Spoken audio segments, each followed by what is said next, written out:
अब देखो, आज जिस क्वेश्चन की हम बात कर रहे हैं, ये क्वेश्चन आईआईटी जेईई में पूछा गया है 1996 में, और ये क्वेश्चन है ग्रेविटेशन का, है कि नहीं। और सिमिलरली इसी तरह के कॉन्सेप्ट का क्वेश्चन तुम देखोगे, तुम्हें इलेक्ट्रोस्टैट में ही मिलेगा। और इलेक्ट्रोस्टैट में एक बार इस तरह का क्वेश्चन सिमिलरली कॉन्सेप्ट पे क्या किया है, पूछा जा चुका है। तो ये कॉन्सेप्ट बहुत इंपॉर्टेंट है और इससे रिलेटेड क्वेश्चन 2 बार एटलीस्ट आईआईटी जेईई में पूछा जा चुका है। तो जो क्वेश्चन है, क्वेश्चन को मैं रीड आउट कर रहा हूं, फिर क्वेश्चन को मैं एक्सप्लेन करता हूं, सॉल्यूशन को, है ना। क्वेश्चन में क्या बोल रहा है, distance between the centre of 2 stars is 10 है। तो हमारे पास 2 स्टार्स हैं, इनके बीच का डिस्टेंस 10 है। The mass of this stars are m and 16m and their radii are a and 2a respectively. A body of mass small m is fired straight from the surface of the larger star towards the smaller star. What should be its minimum initial speed to reach the surface of the smaller star? Obtain the expression in terms of g, m और a. तो question में क्या बोल रहा है, question में बोल रहा है हमारे पास 2 स्टार्स हैं, एक का मास दिया है m और दूसरे का मास कितना दिया हुआ है, 16m। तो सबसे पहले हम लोग डायग्राम ड्रॉ करते हैं स्टार्स का वहां पे। तो यहां पे क्वेश्चन में क्या बोल रहा है, एक ये स्टार है तुम्हारा वहां पे, एक ये स्टार हो गया, ये मान लो बिगर स्टार है। तो इसका मास कितना दिया, इसका मास दिया है 16m।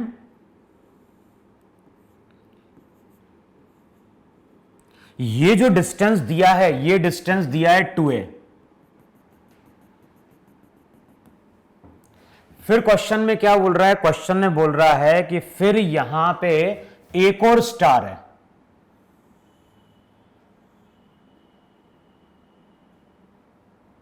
तो इस तरह से यहां पे एक स्टार है,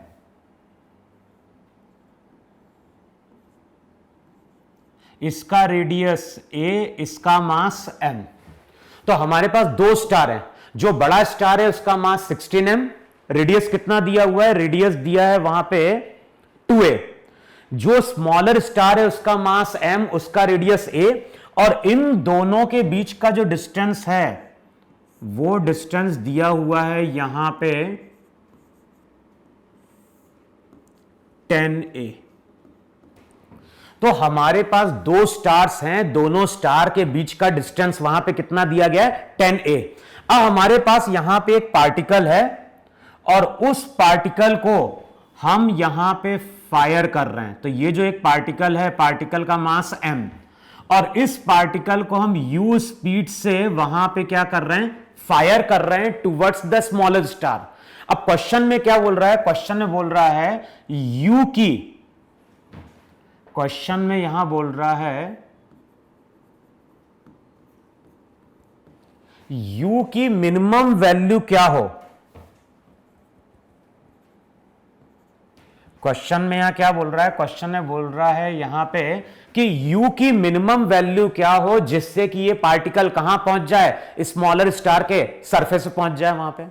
अब जब भी इस तरह का क्वेश्चन पूछा जाता है, भले चाहे वो ग्रेविटेशन का हो चाहे इलेक्ट्रोस्टैट का हो, तो सबसे पहले हमें यह चेक करना होता है कि क्या कोई एक ऐसा पॉइंट है जहां पे ग्रेविटेशनल फोर्स अपना डायरेक्शन क्या कर रहा है, चेंज कर रहा है। अगर इलेक्ट्रोस्टैट की बात कर रहे होंगे तो वहां पे हम चेक करेंगे कि क्या ऐसा कोई पॉइंट एग्जिस्ट करता है जहां पे फोर्स अपना डायरेक्शन क्या कर रहा है, चेंज कर रहा है। तो मैंने अब यहां पे क्या किया, मैंने यहां पे एक लाइन ड्रॉ करी,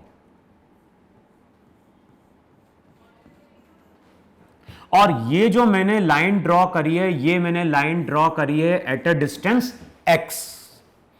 अच्छा, अगर मान लो यहां पे कोई पार्टिकल पहुंच गया, मान लो यहां पे कोई पार्टिकल पहुंच गया, बताओ अब यहां पे अगर कोई पार्टिकल पहुंच गया है तो 16m इस पार्टिकल के ऊपर इस डायरेक्शन में अट्रैक्टिव फोर्स लगा रहा होगा F1, है कि नहीं।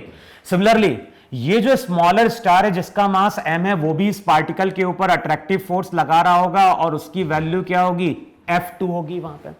इसका मतलब है कि अगर मैंने x डिस्टेंस पे कोई पॉइंट लिया है तो उस पॉइंट पे पार्टिकल के ऊपर दो फोर्सेस लग रहे हैं, एक लग रहा है लेफ्ट की ओर और एक कहां लग रहा है, राइट की ओर। और ऐसी पॉसिबिलिटी हो सकती है कि एक पॉइंट ऐसा मिले जहां पे रिजल्टेंट फोर्स हमें क्या मिल जाए, जीरो मिल जाए। तो सबसे पहले हम ये लोकेट करते हैं कि वो पॉइंट कहां पे है जहां पे रिजल्टेंट फोर्स जीरो हो रहा है। तो चेक करो F1 क्या है, F1 ग्रेविटेशनल फोर्स है जो ये पार्टिकल क्या कर रहा है, अप्लाई कर रहा है। तो F1 जो रहेगा, F1 की वैल्यू क्या लिखी जाएगी, G 16m into m, G m1 m2 upon हो जाएगा x स्क्वायर। सिमिलरली अच्छा, ये हमें मालूम है कि जब भी हम स्फेरिकल बॉडी की बात करते हैं तो उसका मास हम कहां पे एज्यूम करते हैं, सेंटर पे। तो इसका मास सेंटर में मानोगे तो यहां से यहां तक का डिस्टेंस x। दूसरे के लिए जाओगे तो ये हो जाएगा g मास m इंटू m। अब यहां पे जो डिस्टेंस मिलेगा, ये डिस्टेंस 10 है तो ये डिस्टेंस हो जाएगा वहां पे 10a माइनस x का होल स्क्वायर। अब बताओ यहां पे अगर सॉल्व करोगे तो ये वाली टर्म वहां पे क्या होगी, कैंसिल आउट होगी और रिजल्ट क्या निकल के आ रहा होगा, 16 अपॉन एक्स स्क्वायर किसके बराबर, 1 अपॉन 10a माइनस एक्स का होल स्क्वायर। देखो ये बन रहा है कि नहीं बन रहा है वहां पे।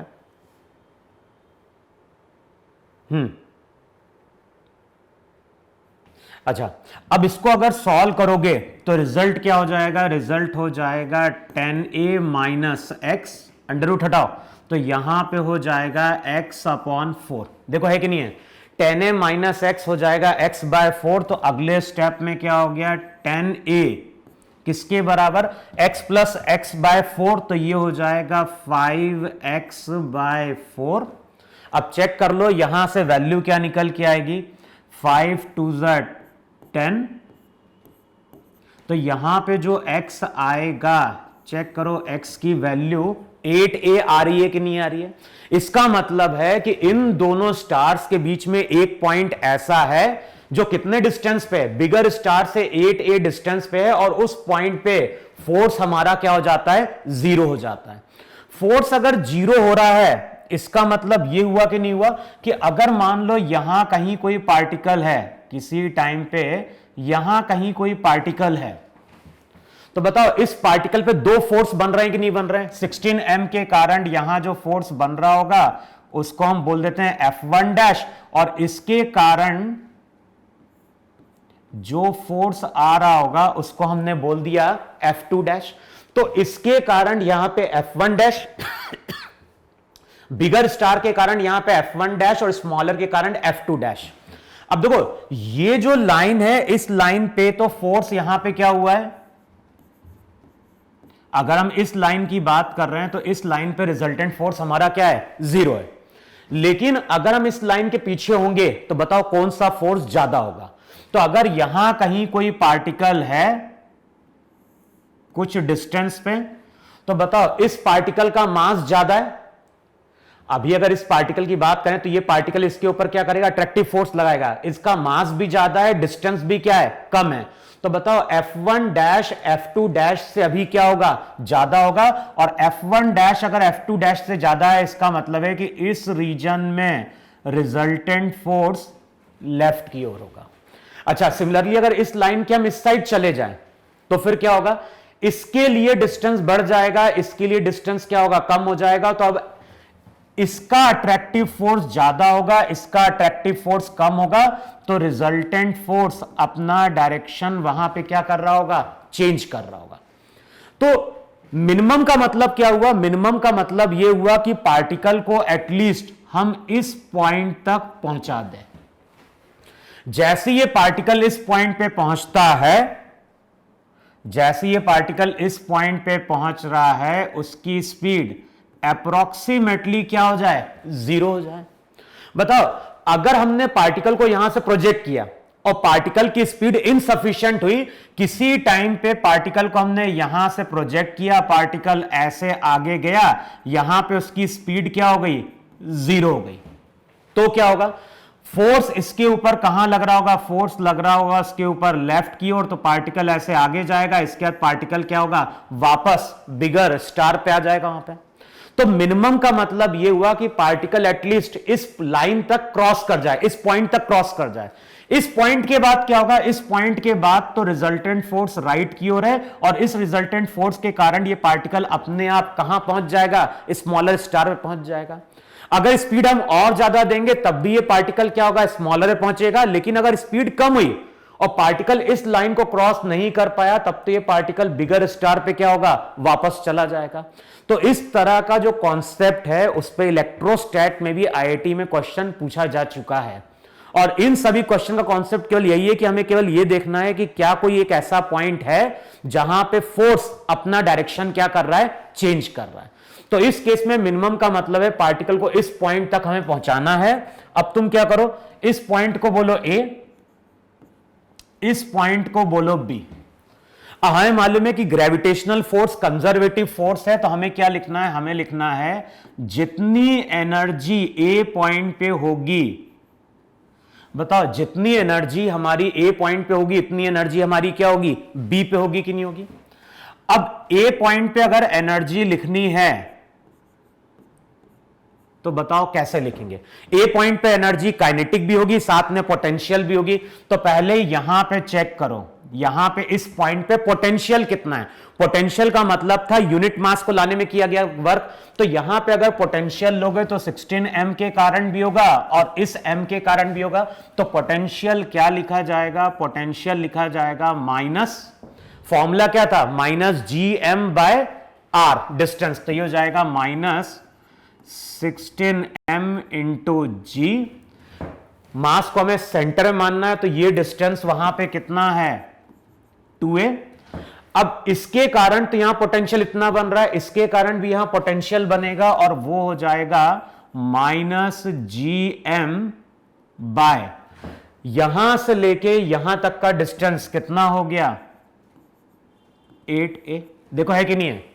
तो अगर हम ए पॉइंट की बात कर रहे हैं, सबसे पहले ए पॉइंट पे पोटेंशियल कैलकुलेट करेंगे। पोटेंशियल इसके कारण ही बनेगा, इसके कारण ही बनेगा। इसका मास सेंटर में मान रहे हो तो ये डिस्टेंस हो गया कितना, 8 है, ये डिस्टेंस 2 है। पोटेंशियल का मतलब होता है यूनिट मास को लाने में किया गया वर्क। अगर यहां पे हम m मास को लाके प्लेस कर रहे हैं तो ये हो जाएगी इस पॉइंट की पोटेंशियल एनर्जी। काइनेटिक एनर्जी कितनी होगी, काइनेटिक एनर्जी हो जाएगी वहां पे हाफ m u स्क्वायर। अब सिमिलरली यहां पे लिखो एनर्जी एट पॉइंट बी। तो हमने ए पॉइंट पे एनर्जी लिया, बी पॉइंट पे एनर्जी लोगे, बी पॉइंट पे अगर एनर्जी लोगे तो फिर से पोटेंशियल देखो। अब ये डिस्टेंस x का मतलब 8 है, तो हम क्या लिखेंगे, हम वहां पे लिखेंगे माइनस 16 GM अपॉन क्या होगा 8a माइनस GM। अब ये डिस्टेंस अगर 8 है तो ये डिस्टेंस वहां पे 2a रहेगा कि नहीं रहेगा। तो हम लिखेंगे माइनस GM बाय 2a, साथ में मल्टीप्लाई कर दो पोटेंशियल को मास से, तो ये हो गई पोटेंशियल एनर्जी। काइनेटिक एनर्जी वहां पे क्या होनी चाहिए, 0 होनी चाहिए वहां पे। देखो है कि नहीं वहां पे। अब अगले स्टेप में हमें करना क्या है, इन दोनों इक्वेशन को वहां पे इक्वेट करना है। अब इन दोनों इक्वेशन को तुम्हें सॉल्व करना है, सॉल्व करने का काम तुम्हारा है। इन दोनों इक्वेशन को सॉल्व करो और चेक करो जो u की वैल्यू आती है, जो u मिनिमम हमारा आता है वो आता है 3/2 under root 5GM by a। देखो चेक करो, जो आंसर आएगा वो आएगा 3/2 under root 5GM by a। तो बताओ अब इस इक्वेशन को तुम लोग सॉल्व कर लोगे नहीं कर लोगे, वहां पे इन दोनों को इक्वेट करना है, फिर उसको वहां पे क्या कर दो, सॉल्व कर दो और चेक कर लो रिजल्ट कितना निकल के आ रहा है। तो ये क्वेश्चन जो है वो आईआईटी जेईई में 1996 में पूछा गया है। और इस तरह क्वेश्चन देखोगे तुम्हें मॉड्यूल्स में भी मिलते हैं, डिफरेंट बुक्स में भी मिलते हैं। कई बार ये क्वेश्चन इलेक्ट्रोस्टैट में मिलता है, कई बार इस तरह क्वेश्चन ग्रेविटेशन में मिलता है। ठीक है, तो क्वेश्चन को नोट डाउन कर लो और इसको सॉल्व करके वहां पे आप चेक कर लो आंसर। ठीक है।